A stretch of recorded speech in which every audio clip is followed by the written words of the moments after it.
ಮೊನ್ನೆ ಕೋಲಾರದಲ್ಲಿ ಈ ದರ್ಶನ ಅಭಿಮಾನಿ ಒಬ್ಬ ಇದ್ದ. ಅವನಿಗೆ ಇನ್ನೊಂದು ಸೆಟಪ್ಪು. ಹೆಂಡತಿಗೆ ಪ್ರಶ್ನೆ ಮಾಡ್ತಾಳೆ, ಹೆಂಡತಿ ಮನೆಯವರು ಪ್ರಶ್ನೆ ಮಾಡ್ತಾರೆ. ಆಗ ಅವನೇನು ಹೇಳ್ತಾನೆ, ಯಾಕೆ ದರ್ಶನ ಇಟ್ಕೊಂಡಿಲ್ವಾ, ನಾನು ಇಟ್ಕೋಬಾರ್ದ ಇನ್ನೊಂದು ಅಂತ. ಆ ಹೆಂಡತಿ ಸುಸೈಡ್ ಮಾಡಿ ಸತ್ತೋಗ್ಬಿಟ್ಲು. ಕೋಲಾರದಲ್ಲಿ ನಿನ್ನೆ ಮೊನ್ನೆ ಬಂದಂಥ ಸ್ಟೋರಿ. ಈಗ ದರ್ಶನ್ ಎಲ್ಲರಿಂದ ಪ್ರೀತಿಸಲ್ಪಟ್ಟ, ಒಂದು ಕಾಲದಲ್ಲಿ ಎಲ್ಲರಿಂದ ಪ್ರೀತಿಸಲ್ಪಟ್ಟ ನಟ, ಅದರಲ್ಲಿ ಎರಡು ಮಾತಿಲ್ಲ. ಹಾಗಂತ ದುರಹಂಕಾರವನ್ನು ಮಾಡ್ತಾ ಹೋದರೆ ದರ್ಶನ್ ಸಿನಿಮಾದ ಬಗ್ಗೆ ಯಾರು ಬ್ಯಾಡ್ ಕಮೆಂಟ್ಸ್ ಮಾಡಬಾರ್ದಂತೆ. ಯಾಕೆ ಪುಕ್ಷಟೆ ತೋರಿಸ್ತಾ ಇದ್ದೀರಾ ಪಿಕ್ಚರು? ಚೆನ್ನಾಗಿದ್ರೆ ಚೆನ್ನಾಗಿದೆ ಅಂತಾರಪ್ಪ, ಚೆನ್ನಾಗಿಲ್ಲ ಅಂತಂದರೆ ಚೆನ್ನಾಗಿಲ್ಲ ಅಂತಾರೆ. ಚೆನ್ನಾಗಿಲ್ಲ ಅಂದ ತಕ್ಷಣ ಅಲ್ಲೆಲ್ಲ ಬಂದುಬಿಡ್ತದೆ. ಬಂದುಬಿಟ್ಟು ಅಮ್ಮ ಅಕ್ಕ ಅಬಾಬಾಬಾಬಾ. ಈಗ ಅದೇ ಕೋಲಾರದ ಅವ ನಾನೇನು ಬಾಸ್ ಇಟ್ಕೊಂಡಿಲ್ವಾ ಅಂತಂದ್ರೆ ಹೆಂಡತಿ ಸತ್ತೋಗ್ಬಿಟ್ಲು. ಇದಾ ಆದರ್ಶ? ಆದರ್ಶ? ಆಮೇಲೆ ಕ್ರಾಂತಿ ಸಿನಿಮಾ ಸಂದರ್ಭದಲ್ಲಿ ಕ್ರಾಂತಿ ಸಿನಿಮಾ ಫ್ಲಾಪ್ ಆಯಿತು, ಬ್ಯಾನ್ ಮಾಡಿತ್ತು, ಮೀಡಿಯಾ ಬ್ಯಾನ್ ಮಾಡಿತ್ತು.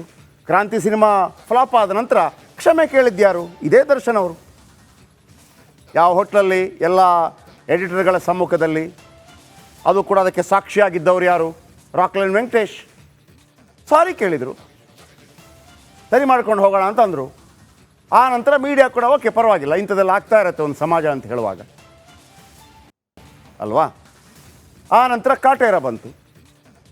ಕಾಟೇರ ಬಂದ ನಂತರ ಪ್ರಚಾರ ಕೂಡ ಕೊಡ್ತು ಮೀಡಿಯಾ. ಆಮೇಲೆ ಇದೇ ಡಾಕ್ಟರ್ ರಾಜ್ಕುಮಾರ್ ಅವರು, ವಿಷ್ಣುವರ್ಧನ್ ಅವರು, ಅಂಬರೀಷ್ ಅವರು, ಅನ್ನದಾತ ಯಾರು ಪ್ರೊಡ್ಯೂಸರ್ಗಳನ್ನು ಅನ್ನದಾತ ಅಂತಂದರೆ ಇವರು ಬುಡಾಂಗ ತಗಡೆ ಮತ್ತು ಇಂಡಸ್ಟ್ರಿ ಬೆಳೆಸೋದಾ ಅಲ್ವಾ? ಬನ್ನಿ ಹಾಗಿದ್ರೆ ಮಾಧ್ಯಮ ಏನೆಲ್ಲ ಮಾಡ್ತು? ಮಾಧ್ಯಮದ ಮೇಲೆ ತಾನೇ ಕೋಪ. ಹೌದು, ಇರಲಿ ಬಿಡಿ. ಪೊಲೀಸರ ಮನವಿ ಮಾಡಿದ್ದಕ್ಕೆ SP ಪ್ರಸನ್ನಕುಮಾರ್ ಅವರನ್ನು ನೇಮಕ ಮಾಡಿದ್ರಲ್ವಾ, ಸ್ಪೆಷಲ್ ಪಬ್ಲಿಕ್ ಪ್ರಾಸಿಕ್ಯೂಟರ್. SP ಪ್ರಸನ್ನಕುಮಾರನ್ನು ಎತ್ತಂಗಡಿ ಮಾಡೋದಕ್ಕೆ ಎಂತೆಂಥ ಮಂತ್ರಿಗಳು ಕಸರತ್ತು ಮಾಡಿದರು. ಬೆಂಗಳೂರಿನ ಇಬ್ಬರು ಮಂತ್ರಿಗಳು, ಈಗ ಮಂಡ್ಯ ಭಾಗದ ಒಬ್ಬರು ಮಂತ್ರಿ, ದಾವಣಗೆರೆ ಭಾಗದ ಒಬ್ಬರು ಮಂತ್ರಿ, ಬೆಂಗಳೂರು ಭಾಗದವರು MLA, ಆಮೇಲೆ ಹುಬ್ಬಳ್ಳಿ ಧಾರವಾಡ ಭಾಗದ MLA ಶತಾಯ ಗತಾಯ ಪ್ರಯತ್ನ ಮಾಡಿದರು SP ಪ್ರಸನ್ನಕುಮಾರ್ ಅವರನ್ನು ಚೇಂಜ್ ಮಾಡಬೇಕು ಅಂತೇಳಿ. ಮೀಡಿಯಾ ಬಿಡಲಿಲ್ಲ. SP ಪ್ರಸನ್ನಕುಮಾರ್ ಚೇಂಜ್ ಆಗಲಿಲ್ಲ. ಅದಕ್ಕೆ ಹ್ಯಾಟ್ಸ್ ಆಫ್ ಹೇಳಬೇಕಾಗಿರೋದು ಮುಖ್ಯಮಂತ್ರಿ ಸಿದ್ದರಾಮಯ್ಯನವರಿಗೆ. ಮುಖ್ಯಮಂತ್ರಿ ಸಿದ್ದರಾಮಯ್ಯನವರ ಪ್ರಚಾರ ಕಾರ್ಯಕ್ಕೂ ದರ್ಶನ್ ಬಂದಿದ್ದರು. ಅದಕ್ಕೆ ಹೇಳೋದು, ಈ ಮೂಡಾದು ಮತ್ತೊಂದು ಏನೇ ಇದ್ದಿರಬಹುದು ಸಿದ್ದರಾಮಯ್ಯನವರ ವಿಚಾರದಲ್ಲಿ, ಅದು ಆಮೇಲಿನ ವಿಚಾರ. ಆದರೆ ಕಾನೂನು ಸುವ್ಯವಸ್ಥೆ ವಿಚಾರದಲ್ಲಿ ಎಳ್ಳಷ್ಟು ಎಂಥದ್ದೇ ನಾಯಕರುಗಳು, ಅವರ ಅಕ್ಕಪಕ್ಕದಲ್ಲಿರುವ ಮುಖ್ಯಮಂತ್ರಿ ಆಕಾಂಕ್ಷಿಗಳಾಗಿರುವ ನಾಯಕರುಗಳ ಸಮೇತ ಒತ್ತಡ ಹಾಕಿದ್ದಾರೆ CM ಸಿದ್ದರಾಮಯ್ಯನವರ ಮೇಲೆ. ಆದರೆ CM ಸಿದ್ದರಾಮಯ್ಯ ಕಾನೂನು ಏನು ಹೇಳುತ್ತೆ ಅದು ಮಾಡಿ ಅಂತ ಒಂದು ಆದೇಶ ಕೊಟ್ಟಿದ್ದಾರೆ. ಎಲ್ಲರೂ ಬಾಯಿ ಮುಚ್ಕೊಂಡು ಹೊರಟೋಗ್ಬಿಟ್ಟಿದ್ದಾರೆ.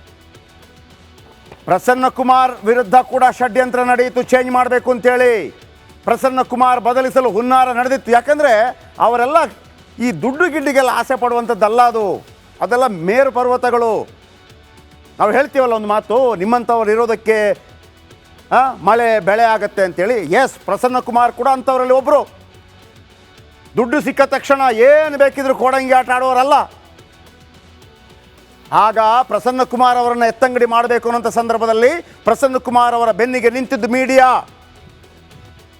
ಪ್ರಸನ್ನಕುಮಾರ್ ಅವರನ್ನು ಬದಲಿಸಬಾರ್ದು ಅಂತೇಳಿ ಪಟ್ಟು ಹಿಡಿದ್ವಿ.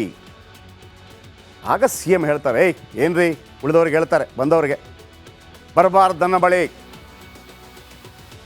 ಬರಬಾರ್ದು, ಆ ಥರ ಆಗಬಾರ್ದು, ಪ್ರಸನ್ನಕುಮಾರ ಇರ್ತಾರೆ, ಬದಲು ಮಾಡಲ್ಲ. ಒಪ್ಪನಾಗ ಹೇಳ್ಬಿಟ್ರು ಸಿದ್ದರಾಮಯ್ಯ. ಯಾವುದೇ ಕಾರಣಕ್ಕೂ ಅವ್ರದ್ದೇ ಸ್ಟೈಲಲ್ಲಿ, ಯಾವುದೇ ಕಾರಣಕ್ಕೂ ಪ್ರಸನ್ನಕುಮಾರ್ ಅವರನ್ನು ಬದಲಾವಣೆ ಮಾಡಲ್ಲ, ಅದು ಸುಳ್ಳು ಸುದ್ದಿ. ಹಾಗಿದ್ರೆ ನಾವು ಆ ಸುದ್ದಿ ಮಾಡಿದ್ರೆ ಏನಾಗ್ತಾ ಇತ್ತು? ಓಕೆ, ಬಹುಶಃ ಉರ್ಕೊಂಡಿರ್ತಾರೆ. ಅದಕ್ಕೇನು ಮಾಡೋಣ? ಈಗ ನೀವು ಮಾತ್ರ ಉರಿಬಾರ್ದಾ? ಉಳಿದವರನ್ನೆಲ್ಲ ಉರಿಸ್ಬೋದಾ?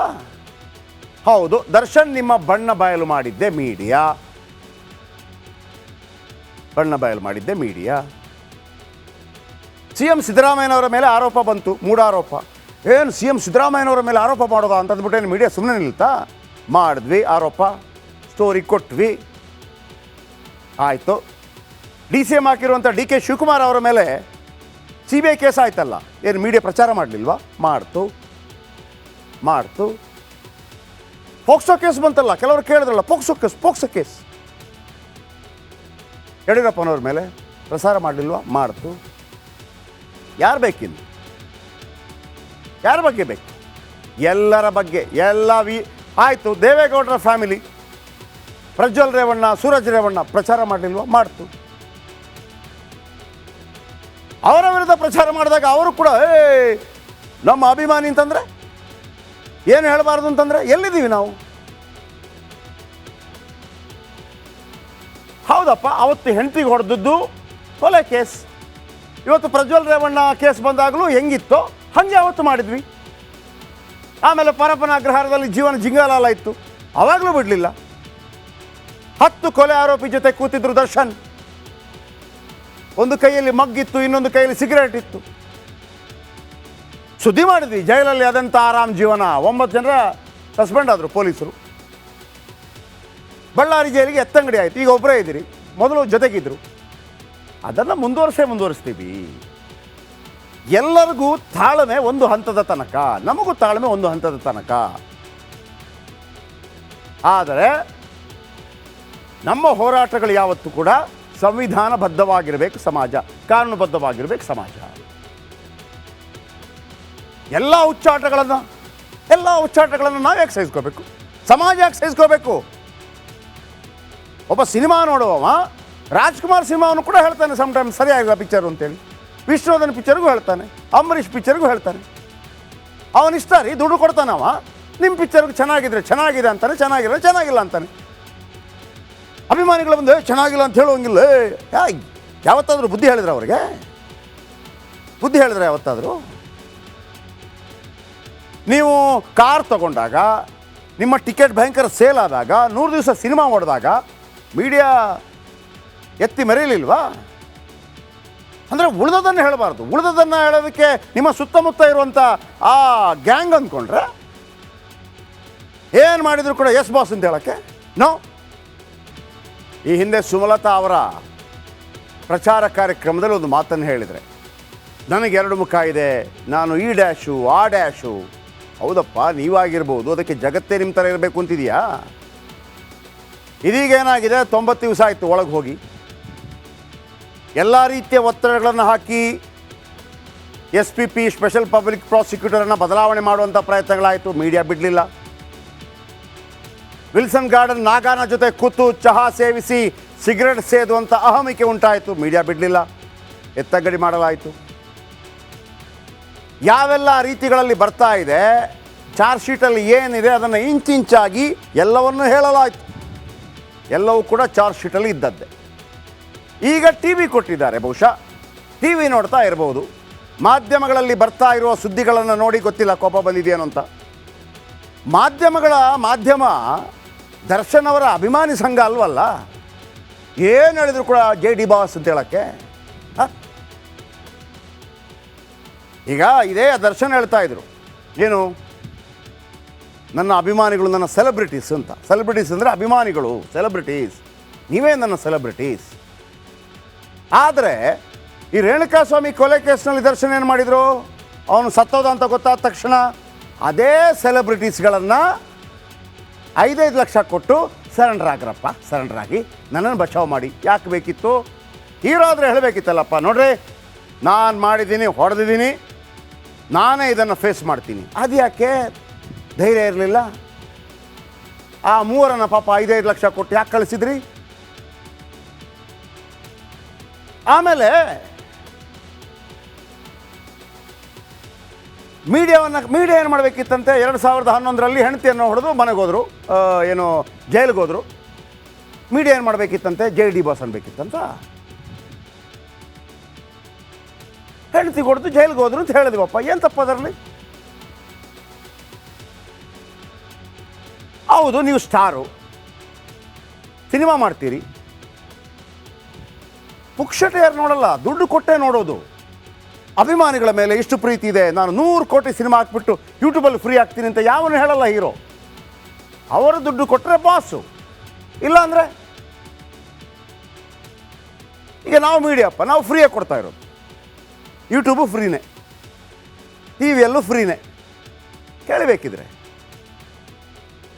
ಎಲ್ಲ ನ್ಯೂಸ್ ಚಾನಲ್ ಫ್ರೀನೇ. ಈ ವೇಳೆ ಜಟ್ಟಿ ಬಿದ್ದರೂ ಮೀಸೆ ಮಣ್ಣಾಗಲಿಲ್ಲ ಎಂಬ ಗಾದೆ ಮಾತು ಅದು ಕರೆಕ್ಟ್ ಆಗಿದೆ. ಯಾಕಂದರೆ ದರ್ಶನ್ ದುರ್ವರ್ತನೆ ಕಡಿಮೆ ಆಗ್ತಾ ಇಲ್ಲ. 90 ದಿವಸ ಆಯಿತು, ಈಗ ಮತ್ತೊಂದು ದಿವಸ ಏನು ನ್ಯಾಯಾಂಗ ಬಂಧನಕ್ಕೆ ಒಪ್ಪಿಸಲಾಗಿದೆ. ಇವತ್ತು ಊಟ ಸಿಗ್ತಾ ಇಲ್ಲ, ಮನೆ ಊಟ ಸಿಗ್ತಾ ಇಲ್ಲ. ಅದರ ನಡುವೆ ವಿಜಯಲಕ್ಷ್ಮಿ ನೇರವಾಗಿ ಹನಿ ಟ್ರ್ಯಾಪ್ ಆರೋಪ ಮಾಡಿದ್ದಾರೆ. ಯಾರ ಮೇಲೆ? ಸುಬ್ಬಿ ಮೇಲೆ. ಸೊ ಸುಬ್ಬನಿಗೆ ಕೋಪ ಬಂದಿದೆ, ಅಷ್ಟೇ ಕತೆ. ಕೇಳ್ಕೊಳ್ಳಿ.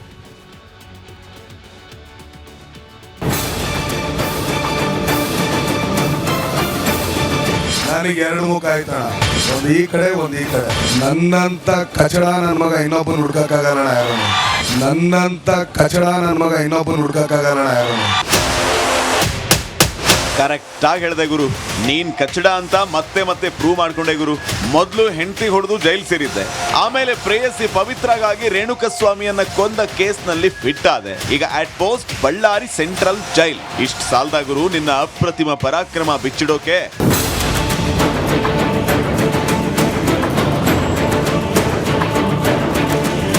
ನೋಡ್ರಿ, ಅದೇನ್ ಚರ್ಬಿ, ಅದೇನ್ ದೌಲತ್ತು, ಅದೇನ್ ದಿಮಾಕು. ಈ ಮಾನಗೆಟ್ಟ ಮುಖದಲ್ಲಿ ಕಿಂಚಿತ್ತು ಪ್ರಾಯಶ್ಚಿತ್ತ ಅನ್ನೋದೇ ಇಲ್ಲ. ಮೈ ತುಂಬ ದುರಹಂಕಾರ ತುಂಬಿರೋ ದರ್ಶನ್ನ ಮತ್ತೊಂದು ಮುಖ ಕಳಚಿ ಬಿದ್ದಿದೆ. ಬಂದಿ ಕಾನೆಯಲ್ಲಿದ್ರು ಗಾಂಚಾಲಿ ಬಿಡದ ಗಜ. ರೇಣುಕಸ್ವಾಮಿಯಷ್ಟೇ ಕೊಳಕು ಈ ಕಾಟೇರ. ಮಧ್ಯದ ಬೆರಳು ತೋರಿಸಿದ ದುರಹಂಕಾರಿ ಬಾಸ್. ದೇವ್ರು ಮನುಷ್ಯ ಮೈ ಬಗ್ಸಿ ದುಡಿದು ಅನ್ನ ತಿನ್ಲಿ ಅಂತ ಕೈ ಕೊಟ್ಟಿರ್ತಾನೆ. ಆದ್ರೆ ಜೈಲಲ್ಲಿ ಬಂಡವಾಳ ಬಾಳ್ತಾ ಇರೋ ಈ ದರ್ಶನ್ ತನ್ನ ಮಧ್ಯದ ಬೆರಳು ತೋರಿಸಿ ವಿಕೃತಿ ಮೆರೆದಿದ್ದಾನೆ. ಹೇಳಿದ್ದು ವಾಸ್ತವ, ಅದಕ್ಯಾಕ್ರಿ ಇಷ್ಟೊಂದು ಉರಿ? ಇಂದ್ರ ಚಂದ್ರ ಅಂತ ಹೊಗಳಿ ಅಟ್ಟಕ್ಕೇರಿಸಬೇಕಿತ್ತ? ರೇಣುಕಸ್ವಾಮಿ ಕೊಲೆ ಕೇಸಲ್ಲಿ ಜೈಲು ಸೇರಿದ್ರು ಬುದ್ಧಿ ಕಲಿಯದ ದರ್ಶನ್ ತನ್ನ ಹಳೆ ಚಾಳಿಯನ್ನೇ ಮುಂದುವರೆಸಿದ್ದಾನೆ. ಪರಪ್ಪನ ಅಗ್ರಹಾರದಿಂದ ಶಿಫ್ಟ್ ಆಗಿ ಬಳ್ಳಾರಿ ಜೈಲಲ್ಲಿರೋ ಕಾಟೇರ ವಕೀಲರ ಭೇಟಿಯ ವೇಳೆ ಮಾಧ್ಯಮಗಳ ಕ್ಯಾಮೆರಾ ಕಂಡು ಮಧ್ಯದ ಬೆರಳನ್ನ ತೋರಿಸಿ ಅಸಭ್ಯವಾಗಿ ವರ್ತಿಸಿದ್ದಾನೆ. ರಿಪಬ್ಲಿಕ್ ಕನ್ನಡದಲ್ಲಿ ದರ್ಶನ್ ಗಾಂಚಾಲಿಯ ಬಗ್ಗೆ ಮಾತಾಡಿದ ಸಾಮಾಜಿಕ ಕಾರ್ಯಕರ್ತ ಪ್ರಶಾಂತ್ ಸಂಬರ್ಗಿ ದರ್ಶನ್ ವಿರುದ್ಧ ಕಿಡಿಕಾರಿದ್ರು. ಈ ಚಿನ್ನ ಇದೆಯಲ್ಲ, ಇದೇ ತರ ರಿಯಾಲಿಟಿ ಶೋ ಅಲ್ಲಿ ಯಾರೋ ಒಬ್ಬ ಮಾಡಿದ್ದ, ಅವನಿಗೆ ಬಂದ what can I say, the entire Kannada industry ಅವರನ್ನ ಬ್ಯಾನ್ ಮಾಡಿದ್ರು. This shows the real strength and real weakness of Darshan. ಅವ್ರು ಓದಿರೋದು 10ನೇ ಕ್ಲಾಸ್ ಅಂತ ಹೇಳ್ತಾರೆ, ಅದಕ್ಕೋಸ್ಕರ ಹಿಂಗೆಲ್ಲ ಆಗ್ತಾ ಇದೆ. ಸಾಮಾಜಿಕ ಮತ್ತು ನಾಗರಿಕ ಬದುಕನ್ನು ಅವ್ರಿಗೆ ಬದುಕಕ್ ಬರೋದಿಲ್ಲ. ದರ್ಶನ್ ಅವ್ರಿಗೆ ಯಾವ ತರದ ಕರುಣೆನೋ ತೋರಿಸ್ತಾರಲ್ಲ, ದಯವಿಟ್ಟು ಅಭಿಮಾನಿಗಳು, ನಾನು ದಾಸ ಅಭಿಮಾನಿ, ಡಿ ಬಾಸ್ ಅಭಿಮಾನಿಗಳು ಅಂತ ಹೇಳ್ಕೊಂತಾರಲ್ಲ, ನಿಮ್ಮ ಬಾಸ್ ಮಾಡಿರೋದು ನಿಮಗೆ ಸೂಕ್ತ ಅನ್ಸಿದ್ರೆ ದಯವಿಟ್ಟು ನೀವು ಅವರನ್ನ ಕರ್ಕೊಂಡು ಇನ್ನೊಂದು ದೇಶಕ್ಕೆ ಹೋಗ್ಬಿಡಿ. ಮತ್ತೆ ನಟಿ ಸಂಜನಾ ಗಲ್ರಾನಿ ದರ್ಶನ್ ಬೆನ್ನಿಗೆ ನಿಲ್ಲೋದನ್ನ ಮರಿಲಿಲ್ಲ. ಕೈಯಂತೂ ಎತ್ತು ಯಾರ ಮುಖಕ್ಕಂತೂ ತೋರ್ಸಿಲ್ಲ, ಅದ್ರ ಪಾಡಿಗೆ ಅದೇ ಕೈ ನೇತಾಡ್ತಾ ಇದೆ ಗಾಳಿನಲ್ಲಿ. ಎತ್ತು ತೋರ್ಸಿದ್ರೇನೆ ಕೆಳಗಿದ್ರೆ ಏನರ್ಥ? ಇಲ್ಲ, ಗಾಳಿಯಲ್ಲಿ ನೇತಾಡ್ಕೊಂಡು ಕೈ ನಡೀತಾ ಇದೆ, ಅದ್ರಲ್ಲಿ ಏನ್ ತಪ್ಪಿದೆ? ಅದ್ಯಾಕೆ ಮಿಡ್ಲ್ ಫಿಂಗರ್ ಮಾತ್ರ ನೇತಾಡ್ತಾ ಇದೆ? ಏನೋ ಏಟ್ ಗೀಟ್ ಆಗಿರ್ಬೇಕು ಪಾಪ. ಅದೇ ಏಟ್ ಆಗಕ್ಕೆ ಮಿಡ್ಲ್ ಫಿಂಗರ್ ಮಾತ್ರ ಏಟ್ ಆಗಕ್ಕೆ ಕೈ ಎಲ್ಲಾದ್ರೂ ಇಟ್ಟಿರ್ಬೇಕಲ್ಲ? ಇರ್ಬೋದು, ಏನೋ ಆಗಿರತ್ತೆ ಜೈಲೊಳಗೆ. ಏನೇ ಆಗ್ಲಿ, ಜೈಲ್ ಸೇರಿದ್ರು ಮಾನಗೇಡಿ ದರ್ಶನ್ ಬುದ್ಧಿ ಕಲಿಯೋ ಲಕ್ಷಣವಂತೂ ಕಾಣಿಸ್ತಾ ಇಲ್ಲ. ಇನ್ನು ಅಂಧಾಭಿಮಾನಿಗಳಿಗೋ ಇವನು ಯಾವ ರೀತಿ ಸ್ಫೂರ್ತಿ ಆಗ್ತಾನೆ ಅನ್ನೋದು ದೇವರೇ ಬಲ್ಲ. ರೇಣುಕಾ ರಾಜ್ಯ, ರಿಪಬ್ಲಿಕ್ ಕನ್ನಡ, ಬಳ್ಳಾರಿ. ಕನ್ನಡ ಮಾಧ್ಯಮ ಲೋಕದಲ್ಲಿ ಒಂದು ಹಿಸ್ಟಾರಿಕ್ ಕಾರ್ಯಕ್ರಮ. ನಾವು ಇಲ್ಲಿ ಬಂದಿದ್ದು ರೈತರ ಧ್ವನಿಯಾಗೋದಿಕ್ಕೆ. ರಿಪಬ್ಲಿಕ್ನ ಕನ್ನಡ ಚಾನೆಲ್ನಲ್ಲಿ ಇದು ಒಂದು ಉತ್ತಮವಾದಂಥ ಕಾರ್ಯಕ್ರಮಗಳಿವೆಲ್ಲ. ಜನನು ಕೂಡ ಬೆಂಗಳೂರು ಕಡೆ ಬರ್ತಾ ಇದ್ದಾರೆ, ಕೆಲಸಕ್ಕೋಸ್ಕರ ಬರ್ತಾ ಇದ್ದಾರೆ. ಡಿ.ಕೆ. ಶಿವಕುಮಾರ್ ಅವರ ಕನಸಿನ ಕರ್ನಾಟಕ ಹೇಗಿರಬೇಕು? ನಾನು ಜನ ಬೆಂಗಳೂರಿನ ವಲಸೆ ಬರೋದನ್ನ ತಪ್ಪಿಸ್ಬೇಕು. ಸವಾಲನ್ನ ಸ್ವೀಕಾರ ಮಾಡಿದಾಗ ಯಶಸ್ಸನ್ನು ಕಾಣೋದಕ್ಕೆ ಸಾಧ್ಯ. ಧರ್ಮ ಅಂತಂದ್ರೆ ಕೇವಲ ಆಧ್ಯಾತ್ಮಿಕಕ್ಕೆ ಸೀಮಿತವಾದದ್ದಲ್ಲ. ಯಾವ ಸಮಿಟು ಇಲ್ಲ, ನಾನ್ ಸ್ಟಾಪ್ ಲೈವ್ ಮಾಡಿರೋದು.